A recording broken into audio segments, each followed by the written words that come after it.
दुसरीकडे भाजपचे नेते प्रसाद लाड जरांगेंच्या भेटीला अंतरवाली सराटीकडे आता निघालेले आहेत। प्रसाद लाड विखे पाटलांसह जरांगेंची भेट घेणार आहेत। जरांगेंची भेट घेऊन दोन्ही नेते चर्चा देखील करणार असल्याची माहिती सध्या मिळते आहे। जरांगेंनी पडताळणीचं त्यांनी स्वागत केले। त्यानंतर जे म्हणजे जे त्यामध्ये मराठा समाजाच्या आंदोलनामध्ये जे मयत झाले त्यांना देखील 15 दिवसात मदत करण्याचं त्यांना जे मयत झाले त्यापैकी 61 केस होत्या, मला वाटतं 83 केस होत्या, त्यापैकी 58 केसेसला पैसे दिले गेले। 31 केसेसचे कागदपत्रांची पूर्तता झाली नव्हती। आम्ही सांगितले की या बुधवारपर्यंत ते देखील पैसे त्यांच्या खात्यात जातील। राहिला प्रश्न गुन्हे मागे घेण्याचा। जवळजवळ 1100 पेक्षा जास्त गुन्हे होते।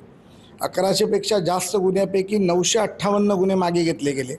वाटतंय सरकारच्या मागण्या मान्य करून आंदोलन स्थगित करतील। मला वाटतं की मागण्या मान्य झाल्या तर दादांनी आंदोलन स्थगित करायला काहीच हरकत नाही, कारण या मागण्यासाठीच दादा आंदोलन करतात। त्यांचं काय वैयक्तिक काहीच उद्दिष्ट त्यामध्ये नाही। समाजाचं हित, समाजांची कारं, समाजाची लेकरं यांच्यासाठीच ते करतात। आणि जर समाजांच्या लेकरांचं जर सर्व काही चांगलं होत असेल तर मला वाटतं निश्चितपणे दादा आंदोलन मागे घेतील। जरांगे यांची मनधरणी सरकारकडून इकडे सुरू आहे, तर दुसरीकडे उन्हामध्ये जरांगे यांचं आंदोलन आज सुरू असल्याचं आपल्याला पाहायला मिळते। मनोज गाळेकर, TV9 मराठी, शिर्डी।